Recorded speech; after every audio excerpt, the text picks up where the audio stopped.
پیسہ آ رہا ہو، جھولی میں پڑا ہو، خوشی ہوتی ہے نا؟ کیوں؟ اس پیسے سے زندگی بنتی نظر آتی ہے، اور لاکھوں کروڑوں کا نقصان ہو جائے، بتائیے کیوں؟ مشاہدہ ہے کہ کتنا بڑا نقصان ہو گیا، کیسی بے چینی ہوتی ہے۔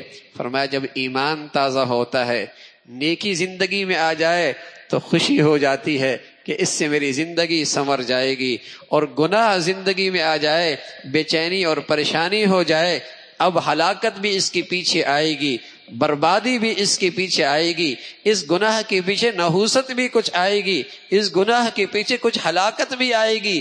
گناہ جو ہو گیا، یہ بے چینی اور پریشانی ہو رہی ہے، تو سمجھ لو اللہ نے ایمان دے رکھا، سمجھ رکھو اللہ نے ایمان دے رکھا ہے۔ اذا سرت کا حسنتک وساءت کا سیئتک فانت مؤمن۔ بیٹے کو ڈگری مل جائے اور بیٹے کو ملازمت مل جائے، بیٹے کی آمدنی شروع ہو جائے، بیٹے نے اپنا کاروبار سنبھال لیا اور پاؤں پہ کھڑا ہو جائے، کیسا اطمینان ہوتا ہے؟ بتائیے بچہ دین پہ کھڑا ہو جائے تو یہی اطمینان ہوتا ہے۔ حضرت عمر ابن عبدالعزیز رحمۃ اللہ علیہ، کسی نے کہا آپ دنیا سے تشریف لے کے جا رہے اور اپنے بچوں کے لیے پیچھے چھوڑا کچھ نہیں ہے؟ کہا بہت اطمینان سے جا رہا ہوں۔ سبحان، کاروبار ہے کوئی نہیں، کاروبار ہے کوئی نہیں، پیسہ چھوڑا کوئی نہیں، وراثت میں ان کے لیے اکٹھا کوئی نہیں کیا، نہ زمین نہ جاگیر نہ کچھ۔ کہا بہت اطمینان سے جا رہا ہوں۔ کہا یہ اطمینان کیوں ہے؟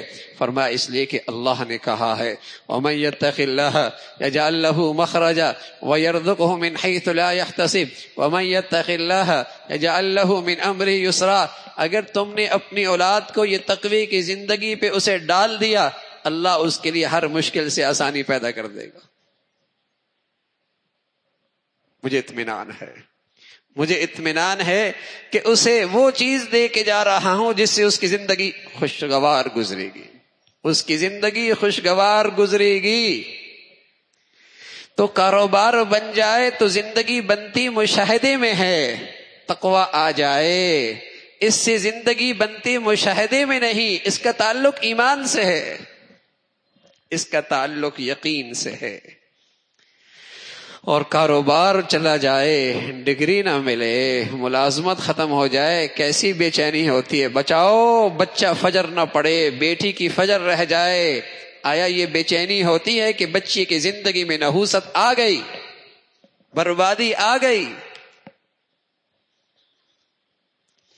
تو دین تو ہے، آج دین کی ان حقیقتوں پر ایمان نہ رہا، آج ان حقیقتوں پہ یقین نہ رہا، اس لیے نمازوں میں وہ خشوع خضوع نہ رہا، عبادات میں وہ روح نہ رہی، اس لیے کہ اس کے پڑھنے سے کرنے سے نہ کچھ زندگی کے بننے کا یقین ہے، اور نہ کرنے سے نہ زندگی کی بربادی کا یقین ہے۔ اللہ کے رسول اللہ صلی اللہ علیہ وسلم نے فرمایا ما ظہر الزنا والربا فی قوم اذن اللہ بہلاکها، ما ظہر الزنا والربا فی قوم اذن اللہ بہلاکها۔ معیشت نہ رہے، بارشیں نہ آئیں، پانی ختم ہو جائیں، ہوائیں رک جائیں، نظام زندگی ختم ہو جائے، تو زندگی کی بربادی، معاشرے کی بربادی یقینی نظر آتی ہے نا۔ اور اللہ کے نبی کیا کہنے لگے؟ جب معاشرے میں اللہ کی نافرمانیاں اور جب معاشرے میں بے حیائی اور فحاشی رواج پا جائے گی، اس سے معاشرہ بربادی کی طرف چلنے لگے گا۔ لیکن اس کا تعلق تو ایمان سے ہے۔ تو رسول اللہ صلی اللہ علیہ وسلم فرمایا کرتے تھے جددو ایمانکم، جددو ایمانکم، اپنے ایمانوں کو تازہ کرتے رہا کرو۔ جب صحابہ رضوان اللہ علیہم اجمعین آپس میں ملاقات کرتے تو پوچھتے کیف اصبحتم، تمہاری صبح کیسی ہوئی؟ تو جواب ملتا ایمان کی حالت میں ہوئی الحمدللہ۔ تو پوچھ لیتے کیسے یقین ہے کہ تمہاری ایمان کی حالت میں ہے؟ تو کہتے کل کی زندگی آج کی زندگی سے زیادہ قابل ترجیح ہے، اور کل کی زندگی کا آج کی زندگی سے زیادہ فکر نصیب ہے، اس لیے کہتا ہوں اللہ نے ایمان کی سلامتی دے رکھی ہے۔ اللہ نے کل کی زندگی کی ضروریات کو آج کی ضروریات زیادہ سامنے کر رکھی ہیں، ان پہ ان کی فکر زیادہ نصیب رکھ کر رکھی ہے، ان کی دلچسپی زیادہ ہے۔ یہی علامت ہے کہ اللہ نے ایمان کی تازگی نصیب فرما رکھی ہے۔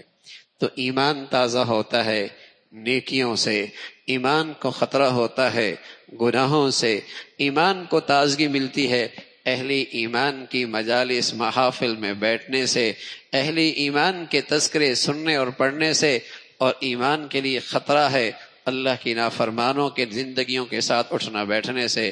اللہ ہمیں ایمان کی تازگی نصیب فرما دے اور دین کامل پر کامل ایمان اور یقین نصیب فرما دے۔ وآخر دعوانا